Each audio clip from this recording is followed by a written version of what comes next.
प्रवक्ता अभिलाषा पांडे जी ने आपको सारे आदेश के संबंध में पूरी विवरण दिया है। मैं उनको बहुत बहुत धन्यवाद अपने संगठन की तरफ से देता हूँ। सर, ये कितने दिन का संघर्ष रहा है आपका? ये संघर्ष तो हमारा चल रहा है करीब कम से कम 10 साल। कभी धरना, कभी प्रदर्शन।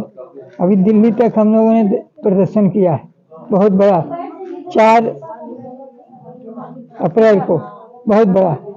कम से कम 1 लाख आंगनबाड़ी देश भर से पहुंची थी। लेकिन हम कह रहे हैं कि लड़ाई तो बहुत दिन से है, लेकिन जो माननीय उच्च न्यायालय ने, लखनऊ के बेंच ने जो आदेश किया परसों, और हमारी वकील ने जो पैरवी किया है, उससे बहुत बड़ा लाभ देश के आंगनबाड़ियों को मिलेगा। उत्तर प्रदेश को ही नहीं, पूरे देश के आंगन। तो एक ऐतिहासिक ये फैसला आप लोग के सामने हम लोगों ने रखा है। अरे इन लोग को जलपान कराओ। हाँ, हो गया।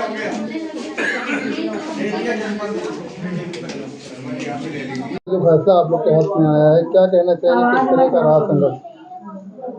मैं ये महिला आंगनबाड़ी कर्मचारी संघ है, मैं इसकी प्रदेश संयुक्त मंत्री और जनपद बाराबंकी की जिला अध्यक्ष हूँ।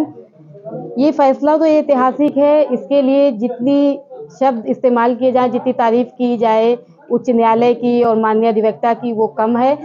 ये हमारा संघर्ष, आंगनबाड़ी योजना 47 ईयर कंप्लीट हो गया है, लेकिन एक मजदूर की तरह कार्य लिया जाता था। मानदेय कर्मी थे हम लोग, और दिसंबर 2020 में पहली बार बीजेपी गवर्नमेंट ने रिटायरमेंट शुरू कर दिया।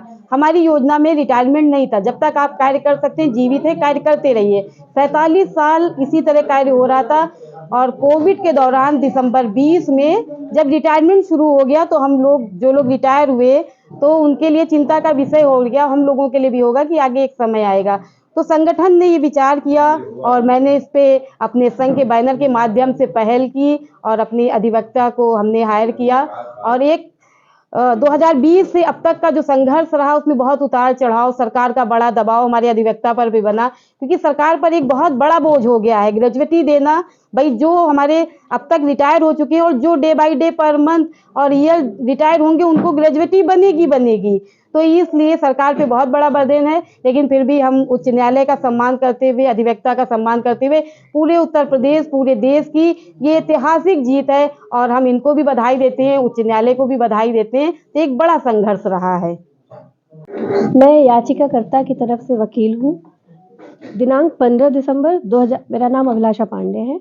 दिनांक 15 दिसंबर 2023 को प्राप्त निर्णय महिला आंगनबाड़ी कर्मचारी संघ के द्वारा दाखिल याचिका संख्या रिट A5429 ऑफ 2023 के निर्णय के महत्व बिंदु मैं आपको बताने जा रही हूँ। जिसमें पहला बिंदु यह है कि यह आदेश सेवानिवृत्त हो चुकी और सेवारत सभी आंगनबाड़ी, मिनी आंगनबाड़ी और सहायिकाओं पर लागू होगा।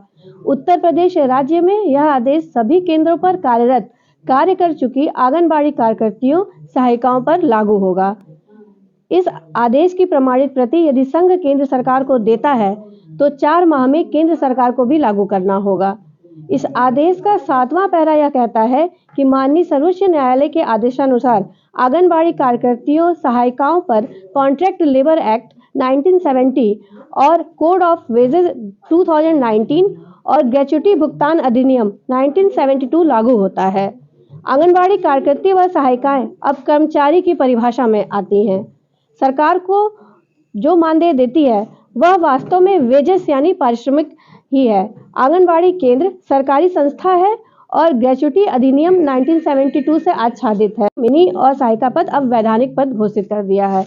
इस आदेश का परिणाम यह होगा कि 5 साल की सेवा वाली समस्त रिटायर्ड और सेवारत आंगनबाड़ी को ग्रेच्युटी का लाभ मिलेगा। अब उत्तर प्रदेश राज्य के अधीन आंगनबाड़ी कार्यकर्तियों और सहायिकाओं को न्यूनतम मजदूरी संबंधी समस्त प्राविधानों का लाभ मिलेगा।